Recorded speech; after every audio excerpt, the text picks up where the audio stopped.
This video is all about maize harvesting, and more precisely, about maize chopping. We'll be taking a look through our video archive, and we'll show you how it all began with single-row mounted harvesters. These old harvesting machines still have a lot of fans today. We actually paid a visit to Häckselclub Emstek to hear about their love of this farming equipment. And of course, we've thrown in some shots of a few modern self-propelled machines for good measure. If you want to see more videos like this, let us know in the comments and give this video a like.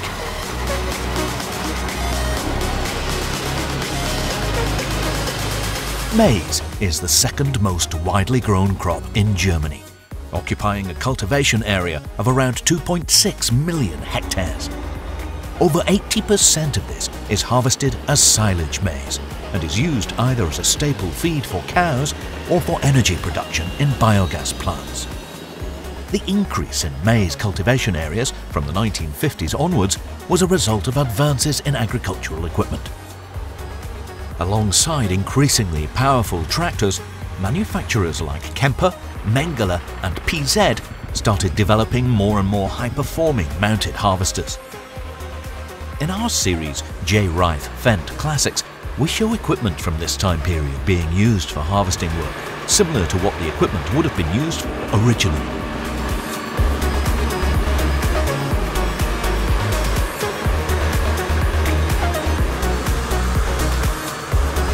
However, in the 60s and 70s, mounted and towed harvesters began to face growing competition from self-propelled forage harvesters. In 2015, we took part in the Fête de l'Ensilage maize harvesting event in northwest France for our film Agriculture in France, and managed to get some of the first ever 4-row forage harvesters to be put on the market in front of our cameras. Claas took their first steps in the forage harvester segment with the SF60, and this was followed soon after by the SF80, which had an additional 200 horsepower.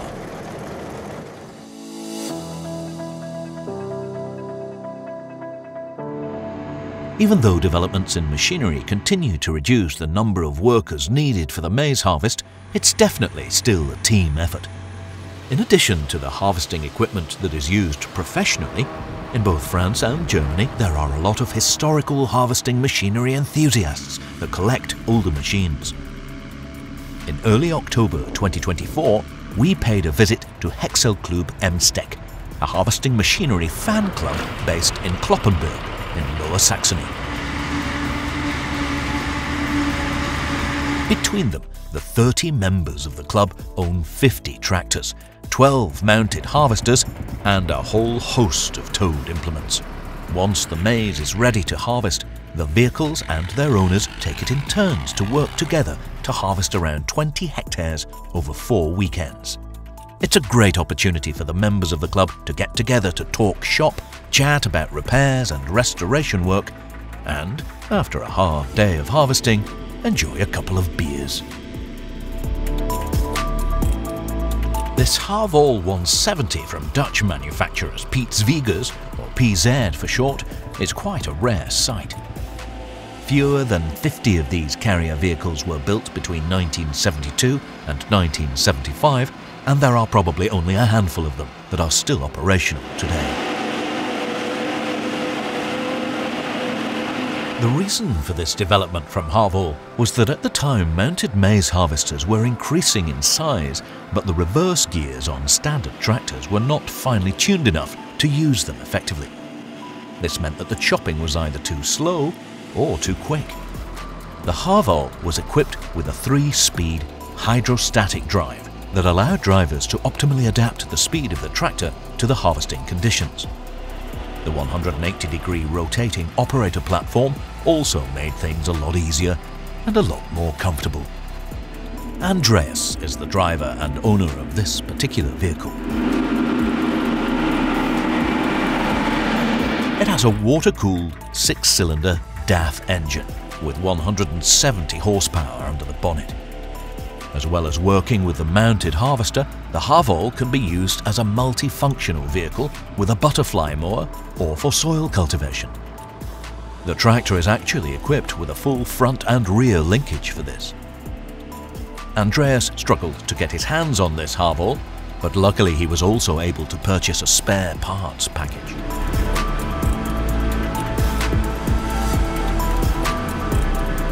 A 2-meter wide MC16B from Krone is being used as a mounted maize harvester here.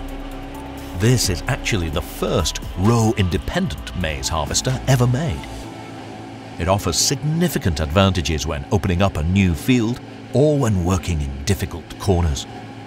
This header is also mounted on this Fendt Favourite 611 LSA.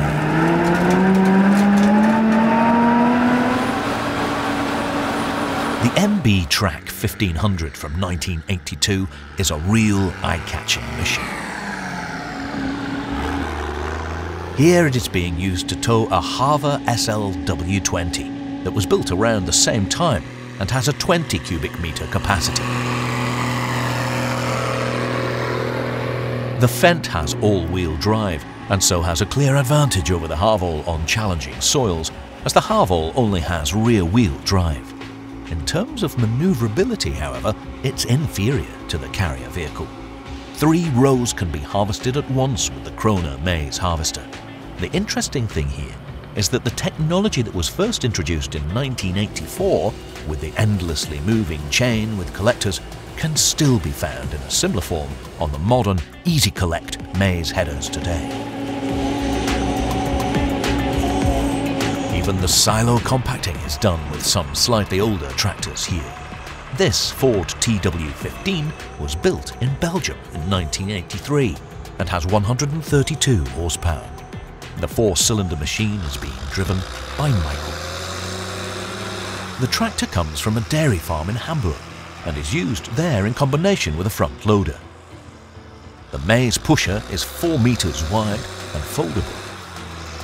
If you want to find out more about Häckselclub Emstek, take a look at their Instagram account.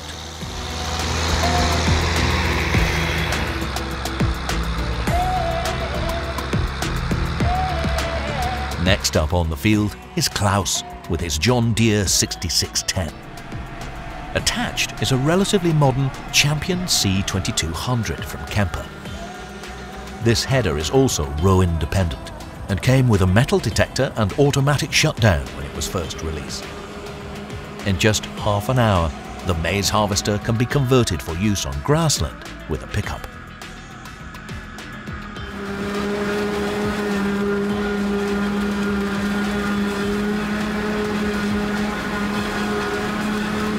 The 6610 was built in Mannheim and came with 114 horsepower ex-works. Michael increased this machine's fuel injection quantity a little, raising the engine's output to 130 horsepower. As such, Michael's mounted harvester can certainly perform very well. Under these conditions, he estimates that he can cover around 0.75 hectares per hour. Usually just 2 hectares a day can be covered with a single row machine like this, a fraction of what a modern self-propelled forage harvester can do. But thanks to this equipment, even dairy farmers with smaller structures were able to build up their own forage reserves. Pertinger brought out their towed flywheel chopper 10 years ago.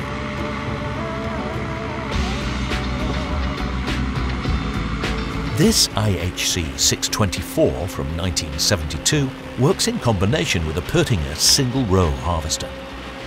Regardless of how wide the header is, the most important thing is for the driver to operate the flywheel at the right speed, otherwise it can get blocked.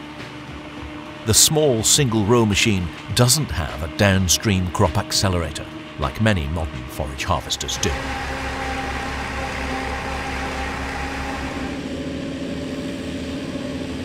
PZ was able to achieve significantly higher sales figures with their single-row harvesting equipment than with the Harvall carrier vehicle.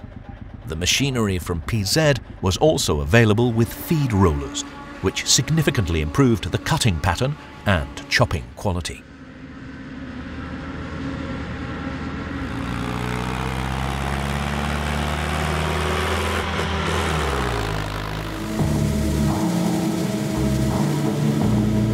Here at farmworld.tv, we have been out and about filming the agricultural sector with our cameras for 25 years now. In this time, we've seen dozens of forage harvesters and have closely followed the development of many series of machines. We want to show you a few shots of maize harvesting that have really stuck with us.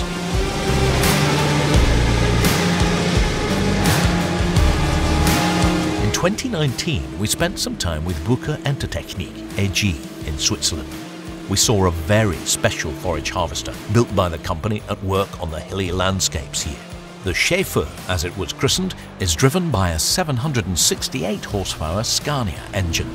The cab and the chopping unit come from a 900 Jaguar and are more or less original. The hopper can hold around 18 tons of harvested crops. You can see this machine in action in our documentary, Agriculture Adventure, Germany, Austria, Switzerland. It's available to watch as a 4K video stream and on DVD.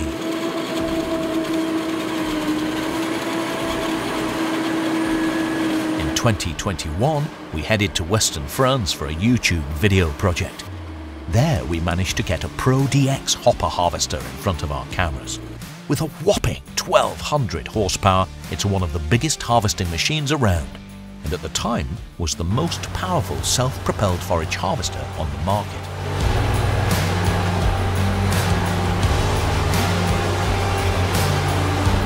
In 2023, we filmed the maize harvest on the east coast of South Africa for our long film project, South African Adventure. The backdrop of the coastal cliffs along the Indian Ocean were absolutely stunning, and one of our favourite shooting locations for this production.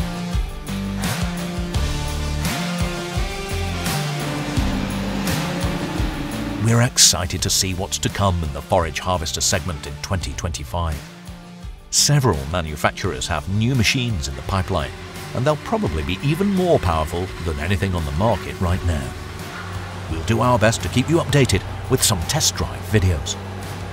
We've linked all the long films and YouTube videos mentioned in this video in the description, so you can check them out.